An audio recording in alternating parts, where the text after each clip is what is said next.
Shalom Bapak Ibu, saudara-saudari yang terkasih dalam Kristus. Jumpa lagi dengan saya dalam renungan firman Tuhan hari ini. Doa dan harapan saya Bapak Ibu, saudara-saudari terpelihara baik dengan damai sejahtera daripada Tuhan kita Yesus Kristus. Hari ini saya ingin melanjutkan masih tentang topik pelipat gandaan melalui kuasa doa bagian yang kedua. Saya berdoa dan berharap Bapak Ibu saudara-saudari bisa mengikuti renungan ini sehingga kita akan memahami pentingnya doa ya, karena dengan doa kita mengalami pelipat gandaan atau kita mengalami kuasa doa itu sendiri. Bapak Ibu saudara-saudari yang terkasih dalam Kristus, mengapa doa itu sangat penting dan teramat penting? Karena hanya melalui doa keajaiban demi keajaiban terjadi. Melalui doa setiap saat dan setiap hari perubahan akan terjadi. Karena itu jangan lelah untuk terus berdoa. Doa yang sungguh-sungguh dinaikkan mampu membalikan keadaan. Kuasa Tuhan akan turun untuk mengubah segala sesuatu. Saat keadaan yang kita hadapi berada di luar kemampuan dan saat kenyataan di depan kita sangat mengecewakan, berserulah kepada Tuhan di dalam doa. Kuasa doa dapat mengubah segala sesuatu dan mujizat pasti terjadi jika kita selalu bersandar padanya. Menurut Alkitab Perjanjian Baru dalam Matius 7 ayat 7 sampai 11 sebagaimana ya dikatakan bahwa mintalah maka akan diberikan kepadamu, carilah maka kamu akan mendapat, ketoklah maka pintu akan dibukakan bagimu, karena setiap orang yang meminta menerima, dan setiap orang yang mencari mendapat, dan setiap orang yang mengetok baginya pintu dibukakan. Adakah seorang daripadamu yang memberi batu kepada anaknya jika ia meminta roti, atau memberi ular jika ia meminta ikan? Jadi jika kamu yang jahat tahu memberi pemberian yang baik kepada anak-anakmu, apalagi Bapamu yang di sorga, Ia akan memberikan yang baik kepada mereka yang meminta kepadanya.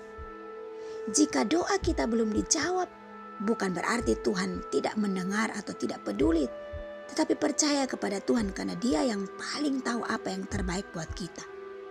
Kadang menurut pandangan kita sudah baik, tetapi bagi Tuhan belum baik. Karena manusia hanya melihat yang di depan, akan tetapi Tuhan dapat menjangkau lebih jauh yang di depan untuk kebaikan kita. Bapak Ibu saudara-saudari yang terkasih dalam Kristus, sebagai orang Kristen, doa merupakan suatu kebutuhan setiap hari. Doa merupakan nafas kehidupan bagi orang-orang percaya. Ada beberapa hal yang kita peroleh melalui doa. Kita dapat memberikan pengaruh ilahi terhadap orang-orang yang selama ini mengeraskan hati dan tidak mau berubah. Melalui kuasa doa kita bisa mengirimkan pengaruh-pengaruh ilahi untuk terjadinya perubahan konsep berpikir, sikap hati, dan gaya hidup. Melalui doa kita dapat menjadi pemicu terjadinya mujizat dan intervensi ilahi terhadap data dan fakta negatif yang selama ini kita hadapi. Sehingga apa yang selama ini sulit ataupun mustahil akan dapat dengan mudah terselesaikan hanya dengan kuasa doa. Percaya atau tidak, alam bisa mengalami perubahan melalui doa. Ada banyak hal yang bisa kita atasi dengan kuasa doa. Ini hanya masalah percaya atau tidak. Saat kita memberikan bobot yang semestinya kepada kuasa doa, maka kita akan mengalami dampak dari kuasa doa itu sendiri. Bapak Ibu saudara-saudari yang terkasih dalam Kristus, menurut Yeremia 29 ayat 12 dikatakan, dan apabila kamu berseru dan datang untuk berdoa kepadaku, maka aku akan mendengarkan kamu. Bapak Ibu saudara-saudari yang terkasih dalam Kristus, saya sebagai hamba Tuhan mengingatkan bahwa perpecahan, perselisihan, dan pertengkaran hanya bisa kita atasi jika kita bisa meningkatkan bobot doa kita. Kesatuan, keselarasan, dan keharmonisan tokoh agama, gereja, hamba Tuhan, serta jemaat akan terwujud jika kita semua punya kesatuan hati untuk terus meningkatkan bobot doa kita. Bahkan juga keluarga, dalam satu keluarga, sesama anggota keluarga saling mendoakan supaya ikatan hubungan kekeluargaannya terikat kuat melalui doa. Karena inilah kunci utama doa kita didengar dan dikabulkan, karena sekali lagi doa mempunyai kuasa.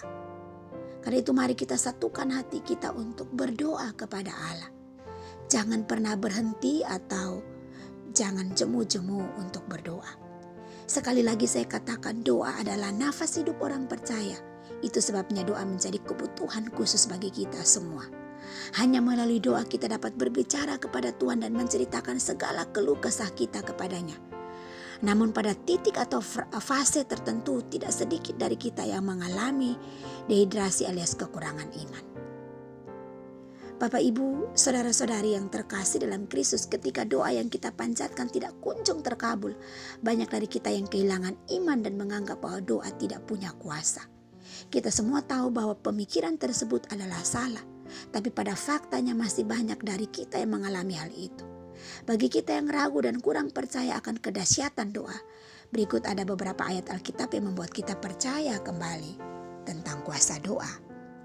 Dalam Matius 21 ayat 22 sampai 21, Matius 21 ayat 22 sampai 21 ayat sampai dengan 22 dikatakan, Yesus menjawab mereka, "Aku berkata kepadamu, sesungguhnya jika kamu percaya dan tidak bimbang, kamu bukan saja akan dapat berbuat apa yang ku perbuat dengan pohon ara itu, tetapi juga jikalau kamu berkata kepada gunung ini, beranjaklah dan tercampaklah ke dalam laut, hal itu akan terjadi. Dan apa saja yang kamu minta dalam doa dengan penuh kepercayaan, kamu akan menerimanya." Ketika kita berdoa dengan penuh iman, apapun yang kita minta akan terpenuhi, dengan catatan kalau apa yang kita doakan haruslah sesuai dengan kehendak Tuhan. Jadi hilangkan rasa bimbang, ragu, dan putus asa dari dalam hati kita.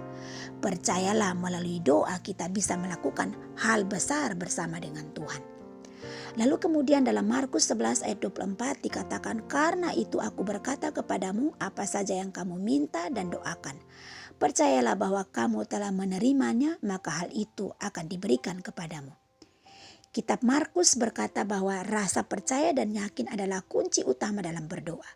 Bagaimana mungkin Tuhan mengabulkan doa kita jika kita sendiri tidak yakin dengan apa yang kita ucapkan? Jadi dalam berdoa kita harus yakin dan percaya dan terus percaya. Tidak peduli kapan doa itu dikabulkan, yang terpenting kita harus tetap percaya.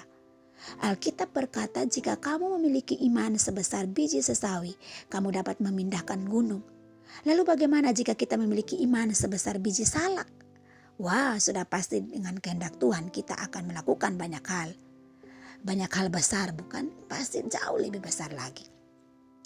Lalu kemudian dalam Markus 9 ayat 29 dikatakan, jawabnya kepada mereka, jenis ini tidak dapat diusir kecuali dengan berdoa. Bapak Ibu, saudara-saudari yang terkasih dalam Kristus, saat itu Tuhan Yesus diminta oleh seorang untuk menyembuhkan anaknya yang kerasukan roh jahat. Lalu Tuhan menjawab bahwa hanya dengan doa roh tersebut bisa diusir. Dan benar, ketika Tuhan mendoakan anak itu, roh jahat yang memasuki tubuh anak tersebut lenyap. Dalam hal ini Tuhan Yesus ingin menunjukkan kepada kita bahwa sejatinya doa itu penuh dengan kuasa. Dengan maksud lain, doa juga mampu mengatasi hal-hal buruk dalam hidup kita seperti masalah. Jadi sesungguhnya kekuatan terbesar kita ada di dalam doa. Karena itu gunakan kuasa doa untuk menghadapi segala sesuatu. Lalu kemudian Yohanes 14 ayat 13-14 dikatakan, dan apa juga yang kamu minta dalam namaku, aku akan melakukannya supaya Bapa dipermuliakan di dalam anak. Jika kamu meminta sesuatu kepadaku dalam namaku, aku akan melakukannya. Menghadapi masalah dengan mengandalkan kekuatanmu sendiri akan membuatmu pusing sendiri. Karena itu hindarilah. Karena pada dasarnya kita tidak sanggup menanganinya. Jadi jangan malu, ragu, atau sungkan untuk meminta Tuhan, meminta kepada Tuhan. Karena jika kita percaya, Dia akan mencukupi segala kebutuhan hidup kita. Bapak Ibu, saudara-saudari yang terkasih dalam Kristus, kemudian dalam Filipi 4 ayat 6 dikatakan, janganlah hendaknya kamu khawatir tentang apapun juga. Tetapi nyatakanlah dalam segala hal keinginanmu kepada Allah dalam doa dan permohonan dengan ucapan syukur. Masalah terkadang membuat kita khawatir, bahkan putus asa dan kehilangan harapan. Karena itu Bapak Ibu, saudara-saudari yang terkasih dalam Kristus, doa punya kuasa untuk mengatasi hal itu. Kita hanya perlu mengatakan semua permasalahan kita melalui doa dan permohonan kepada Tuhan. Yakinlah Dia akan menjawab setiap doa yang kita panjatkan. Sekali lagi, yakinlah. Jadi tetaplah berdoa, tetaplah berdoa apapun kondisi hidupmu. Karena doa adalah tempat berperang terbaik dan teraman serta menjanjikan. Masihkah kita ragu dengan doa kita? Bapak, Ibu, saudara-saudari yang terkasih dalam Kristus, karena itu mari tekunlah berdoa. Jangan pernah berhenti berdoa. Terus dan teruslah berdoa. Kita akan mengalami kuasa doa. Kita akan mengalami pelipat gandaan melalui kuasa doa. Kiranya renungan firman Tuhan di bagian yang kedua tentang pelipat gandaan melalui kuasa doa ini mendorong, menasehati, mendidik kita untuk terus giat berdoa dengan sungguh-sungguh kepada Allah. Tuhan kiranya memberkati kita melalui renungan firman Tuhan ini. Tuhan berkati kita, sampai ketemu lagi dalam renungan berikutnya bersama Panalov Ministry. Amin.